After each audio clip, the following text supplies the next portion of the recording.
Welcome back, or welcome if this is your first time watching. Today is part 2 in what's going to be a series of me reading words to your face. This is going to be my continuation of my read of Lysander Spooner's No Treason. Today we're doing No Treason number 2, The Constitution. These were published in 1867 by Lysander Spooner. He was a 19th century abolitionist, a lawyer, and anarchist. Very interesting stuff. So, let's get right into it. No Treason number 2, The Constitution. Part 1. The Constitution says, "We, the people of the United States, in order to form a more perfect union, establish justice, ensure domestic tranquility, provide for the common defense, promote the general welfare, and secure the blessings of liberty to ourselves and our posterity, do ordain and establish this Constitution for the United States of America." The meaning of this is simply, we, the people of the United States, acting freely and voluntarily as individuals, consent and agree that we will cooperate with each other in sustaining such a government as is provided for in this Constitution. The necessity for the consent of the people is implied in this declaration. The whole authority of the Constitution rests upon it. If they did not consent, it was of no validity. Of course it had no validity, except as between those who actually consented. No one's consent could be presumed against him without his actual consent being given, any more than in the case of any other contract to pay money or render service. And to make it binding upon anyone, his signature or other positive evidence of consent was as necessary as in the case of any other contract. If the instrument meant to say that any of the people of the United States would be bound by it who did not consent, it was a usurpation and a lie.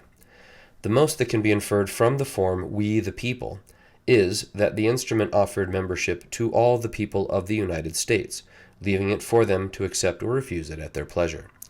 The agreement is a simple one, like any other agreement. It is the same as one that should say, "We, the people of Town A, agree to sustain a church, a school, a hospital, or a theater for ourselves and our children." Such an agreement clearly could have no validity except as between those who actually consented to it.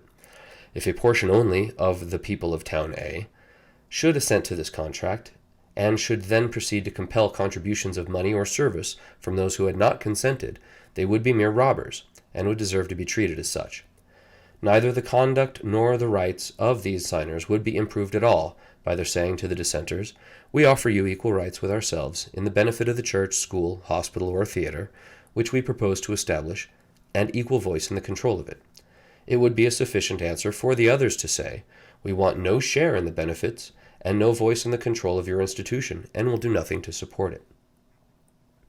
The number who actually consented to the Constitution of the United States at the first was very small. Considered as the act of the whole people, the adoption of the Constitution was the merest farce and imposture, binding upon nobody. The women, children, and blacks, of course, were not asked to give their consent. In addition to this, there were, in nearly or quite all the states, property qualifications that excluded probably 1/2 or 2/3 or perhaps even 3/4 of the white male adults from the right of suffrage. And of those who were allowed that right, we know not how many exercised it. Furthermore, those who originally agreed to the Constitution could thereby bind nobody that should come after them. They could contract for nobody but themselves. They had no more natural right or power to make political contracts binding upon succeeding generations than they had to make marriage or business contracts binding upon them. Still further, even those who actually voted for the adoption of the Constitution did not pledge their faith for any specific time, since no specific time was named in the Constitution during which the association should continue. It was therefore merely an association during pleasure, even as between the original parties to it. Still less, if possible, has it been anything more than a merely voluntary association during pleasure between the succeeding generations, who have never gone through, as their fathers did, with so much even as an outward formality of adopting it or pledging their faith to support it. Such portions of them as pleased, and as the states permitted to vote, have only done enough by voting and paying taxes, and unlawfully and tyrannically extorting taxes from others, to keep the government in operation for the time being. And this, in the view of the Constitution, they have done voluntarily, and because it was for their interest or pleasure, and not because they were under any pledge or obligation to do it. any one man or any number of men have had a perfect right at any time to refuse his or their further support, and nobody could rightfully object to his or their withdrawal. There is no escape from these conclusions if we say that the adoption of the Constitution was the act of the people as individuals, and not of the states as states. On the other hand, if we say that the adoption was the act of the states, as states, it necessarily follows that they had the right to secede at pleasure, inasmuch as they engaged for no specific time. The consent, therefore, that has been given, whether by individuals or by the states, has been at most only a consent for the time being, not an engagement for the future. In truth, in the case of individuals, their actual voting is not to be taken as proof of consent, even for the time being. On the contrary, it is to be considered that without his consent having ever been asked, a man finds himself environed by a government that he cannot resist, a government that forces him to pay money, render service, and forego the exercise of many of his natural rights, under peril of weighty punishments. He sees, too, that other men practice this tyranny over him by the use of the ballot. He sees further that if he will but use the ballot himself, he has some chance of relieving himself from this tyranny of others by subjecting them to his own. In short, he finds himself, without his consent, so situated that if he use the ballot, he may become a master. If he does not use it, he must become a slave. And he has no other alternative than these two. In self-defense, he attempts the former. His case is analogous to that of a man who has been forced into battle where he must either kill others or be killed himself, because, to save his own life in battle, a man attempts to take the lives of his opponents. It is not to be inferred that the battle is one of his own choosing. Neither in contests with the ballot, which is a mere substitute for a bullet, because, as his only chance of self-preservation, a man uses a ballot, it is to be inferred that the contest is one into which he voluntarily entered, that he voluntarily set up all his own natural rights as a stake against those of others, to be lost or won by the mere power of numbers. On the contrary, it is to be considered that, in an exigency into which he has been forced by others, and in which no other means of self-defense offered, he, as a matter of necessity, used the only one that was left to him. Doubtless the most miserable of men, under the most oppressive governments in the world, if allowed the ballot, would use it, if they could see any chance of thereby ameliorating their condition. But it would not therefore be a legitimate inference that the government itself that crushes them was one which they had voluntarily set up or ever consented to. Therefore, a man's voting under the Constitution of the United States is not to be taken as evidence that he ever freely assented to the Constitution even for the time being. Consequently, we have no proof that any very large portion, even of the actual voters of the United States, ever really and voluntarily consented to the Constitution, even for the time being. Nor can we ever have such proof until every man is left perfectly free to consent or not, without thereby subjecting himself or his property to injury or trespass from others. Part 2. The Constitution says, "Treason against the United States shall consist only in levying war against them, or in adhering to their enemies, giving them aid and comfort." This is the only definition of treason given by the Constitution, and it is to be interpreted, like all other criminal laws, in the sense most favorable to liberty and justice. Consequently, the treason here spoken of must be held to be treason in fact, and not merely something that may have been falsely called by that name. To determine, then, what is treason in fact, we are not to look at the codes of kings and czars and kaisers, who maintain their power by force and fraud, who contemptuously call mankind their subjects, who claim to have a special license from heaven to rule on earth, who teach that it is a religious duty of mankind to obey them, who bribe a servile and corrupt priesthood to impress these ideas upon the ignorant and superstitious, who spurn the idea that their authority is derived from or dependent at all upon the consent of their people, and who attempt to defame by the false epithet of traitors all who assert their own rights and the rights of their fellow men against such usurpations. Instead of regarding this false and calumnious meaning of the word treason, we are to look at its true and legitimate meaning in our mother tongue, at its use in common life, and at what would necessarily be its true meaning in any other contracts or articles of association which men might voluntarily enter into with each other. The true and legitimate meaning of the word treason, then, necessarily implies treachery, deceit, or breach of faith. Without these, there can be no treason. A traitor is a betrayer, one who practices injury while professing friendship. Benedict Arnold was a traitor solely because, while professing friendship for the American cause, he attempted to injure it. An open enemy, however criminal in other respects, is no traitor.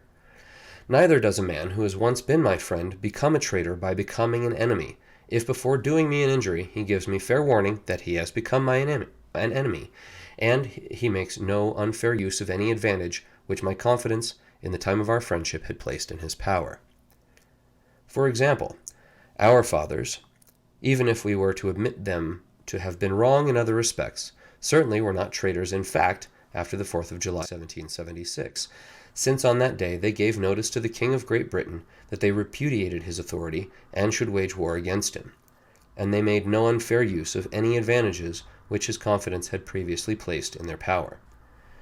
It cannot be denied that in the late war the Southern people proved themselves to be open and avowed enemies, and not treacherous friends. It cannot be denied that they gave us fair warnings that they would no longer be our political associates, but would, if need were, fight for a separation. It cannot be alleged that they made any unfair use of advantages. It cannot be alleged that they made any unfair use of advantages which our confidence in the time of our friendship had placed in their power. Therefore, they were not traitors in fact, and consequently were not traitors within the meaning of the Constitution. Furthermore, men are not traitors in fact who take up arms against the government without having disavowed allegiance to it, provided they do it either to resist the usurpation of the government or to resist what they sincerely believe to be such usurpations. It is a maxim of law that there can be no crime without a criminal intent, and this maxim is as applicable to treason as any other crime. For example, our fathers were not traitors in fact for resisting the British Crown before the 4th of July 1776, that is, before they had thrown off allegiance to him, provided they honestly believed that they were simply defending their rights against his usurpations. Even if they were mistaken in their law, that mistake, if an innocent one, could not make them traitors in fact. For the same reason, the Southern people, if they sincerely believed, as it had been extensively, if not generally conceded at the North, that they did in the so-called constitutional theory of state rights, did not become traitors in fact by acting upon it, and consequently not traitors within the meaning of the Constitution. Part 3. The Constitution does not say who will become traitors by levying war against the United States or adhering to their enemies, giving them aid and comfort. It is therefore only by inference or reasoning that we can know who will become traitors by these acts. Certainly, if Englishmen, Frenchmen, Austrians, or Italians, making no professions of support or friendship to the United States, levy war against them, or adhere to their enemies, giving them aid and comfort, they do not thereby make themselves traitors within the meaning of the Constitution. And why? Solely because they would not be traitors in fact. Making no professions of support or friendship, they would practice no treachery, deceit, or breach of faith. But if they should voluntarily enter either the civil or military service of the United States, and pledge fidelity to them without being naturalized, and should then betray the trusts reposed in them, either by turning their guns against the United States or by giving aid and comfort to their enemies, they would be traitors in fact, and therefore traitors within the meaning of the Constitution, and could be lawfully punished as such. There is not in the Constitution a syllable that implies that persons born within the territorial limits of the United States have allegiance imposed upon them on account of their birth in the country, or that they will be judged by any different rule on the subject of treason than persons of foreign birth. And there is no power in Congress to add to or alter the language of the Constitution on this point so as to make it more comprehensive than it now is. Therefore, treason in fact, that is, actual treachery, deceit, or breach of faith, must be shown in the case of a native of the United States equally as in the case of a foreigner before he can be said to be a traitor. Congress have seen that the language of the Constitution was insufficient of itself to make a man a traitor, on the ground of birth in this country, who levies war against the United States but practices no treachery, deceit, or breach of faith. They have, therefore, although they had no constitutional power to do so, apparently attempted to enlarge the language of the Constitution on this point. And they have enacted, quote, that if any person or persons owing allegiance to the United States of America shall levy war against them or shall adhere to their enemies, giving them aid and comfort, such a person or persons shall be adjudged guilty of treason against the United States and shall suffer death. Statute, April 30, 1790, Section 1. End quote. It would be a sufficient answer to this enactment to say that it is utterly unconstitutional if its effect would be to make any man a traitor who would not have been one under the language of the Constitution alone. The whole pith of the act lies in the words, persons owing allegiance to the United States. But this language really leaves the question where it was before, for it does not attempt to show or declare who does owe allegiance to the United States, although those who passed the act no doubt thought, or wished others to think, that allegiance was to be presumed, as is done under other governments, against all born in this country, unless possibly slaves. The Constitution itself uses no such word as allegiance, sovereignty, loyalty, subject, or any other term, such as is used by other governments to signify the services, fidelity, obedience, or other duty which the people are assumed to owe to their government, regardless of their own will in the matter. As the Constitution professes to rest wholly on consent, no one can owe allegiance, service, obedience, or any other duty to it or to the government created by it, except with his own consent. The word allegiance comes from the Latin words ad and lego, signifying to bind to. Thus, a man under allegiance to a government is a man bound to it, or bound to yield its support and fidelity. And governments founded otherwise than on consent hold that all persons born under them are under allegiance to them, that is, are bound to render them support, fidelity, and obedience, and are traitors if they resist them. But it is obvious that in truth and in fact, no one but himself can bind anyone to support any government. And our Constitution admits this fact when it concedes that it derives its authority wholly from the consent of the people. And the word treason is to be understood in accordance with that idea. It is conceded that a person of foreign birth comes under allegiance to our government only by special voluntary contract. If a native has allegiance imposed upon him against his will, he is in a worse condition than the foreigner, for the latter can do as he pleases about assuming that obligation. The accepted interpretation of the Constitution, therefore, makes the foreigner a free person on this point, while it makes the native a slave. The only difference, if there be any, between natives and foreigners in respect of allegiance is that a native has a right, offered to him by the Constitution, to come under allegiance to the government if he so please, and thus entitle himself to membership in the body politic. His allegiance cannot be refused, whereas a foreigner's allegiance can be refused if the government so please. Part 4. The Constitution certainly supposes that the crime of treason can be committed only by man as an individual. It would be very curious to see a man indicted, convicted, or hanged otherwise than as an individual, or accused of having committed his treason otherwise than as an individual. And yet it is clearly impossible that anyone can be personally guilty of treason, can be a traitor in fact, unless he, as an individual, has in some way voluntarily pledged his faith and fidelity to the government. Certainly, no man or body of men could pledge it for him without his consent, and no man or body of men have any right to presume it against him when he has not pledged it himself. Part 5. It is plain, therefore, that if, when the Constitution says treason, it means treason in fact and nothing else, there is no ground at all for pretending that the Southern people have committed that crime. But if, on the other hand, when the Constitution says treason, it means what the Tsar and the Kaiser mean by treason, then our government is, in principle, no better than theirs, and has no claim whatever to be considered a free government. Part 6. One essential of a free government is that it rests wholly on voluntary support, and one certain proof that a government is not free is that it coerces more or less persons to support it against their will. All governments, the worst on earth and the most tyrannical on earth, are free governments to that portion of the people who voluntarily support them. And all governments, though the best on earth in other respects, are nevertheless tyrannies to that portion of the people, whether few or many, who are compelled to support them against their will. A government is like a church or any other institution in these respects. There is no other criterion whatever by which to determine whether a government is a free one or not than the single one of its depending or not depending solely on voluntary support. Part 7. No middle ground is possible on this subject. Either taxation without consent is robbery, or it is not. If it is not, then any number of men who choose may at any time associate, call themselves a government, assume absolute authority over all weaker than themselves, plunder them at will, and kill them if they resist. If, on the other hand, taxation without consent is robbery, it necessarily follows that every man who is not consented to be taxed has the same natural right to defend his property against a tax-gatherer that he has to defend it against a highwayman. Part 8. It is perhaps unnecessary to say that the principles of this argument are as applicable to the state governments as to the national one. The opinions of the South on the subjects of allegiance and treason have been equally erroneous to those on the North.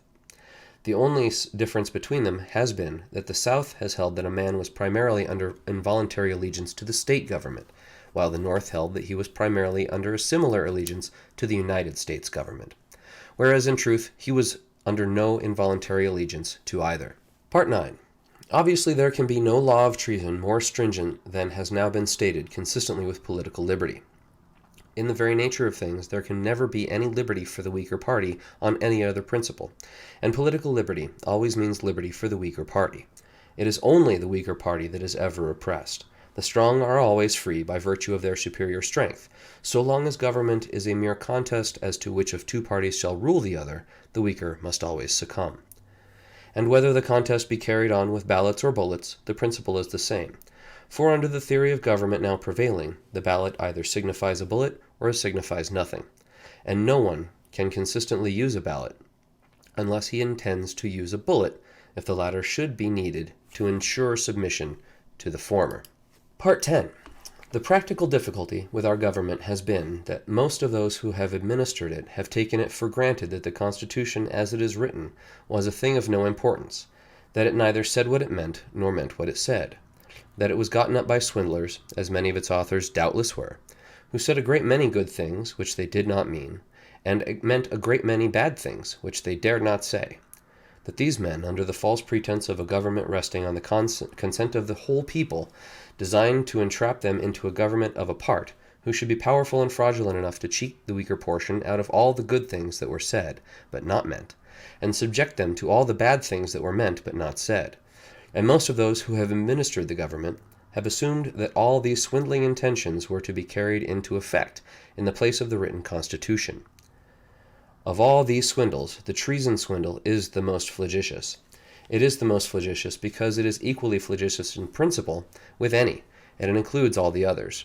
It is the instrumentality by which all the others are made effective. A government that can at pleasure accuse, shoot, and hang men as traitors for the one general offense of refusing to surrender themselves and their property unreservedly to its arbitrary will can practice any and all special and particular repressions it pleases.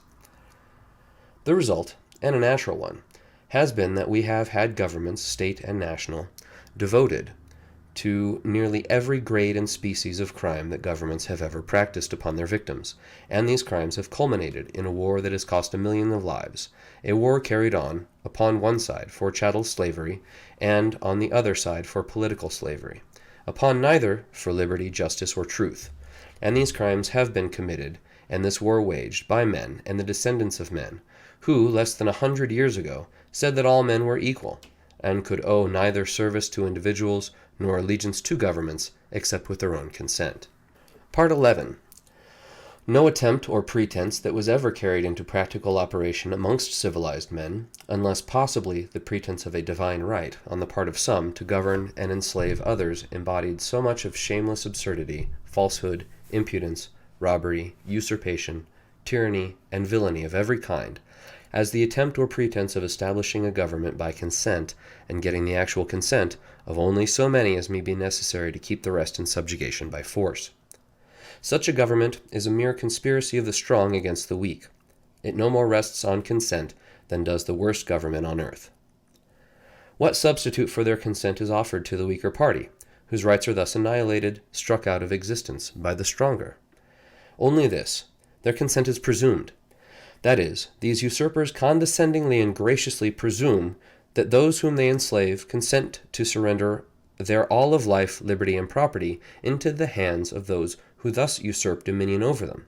And it is pretended that this presumption of their consent, when no actual consent has been given, is sufficient to save the rights of the victim and to justify the usurpers. As well might the highwayman pretend only to justify himself by presuming that the traveler consents to part with his money. As well might the assassin justify himself by simply presuming that his victim consents to part with his life. As well might the holder of chattel slaves attempt to justify himself by presuming that they consent to his authority and to the whips and the robbery which he practices upon them. The presumption is simply a presumption that the weaker party consent to be slaves. Such is the presumption on which alone our government relies to justify the power it maintains over its unwilling subjects.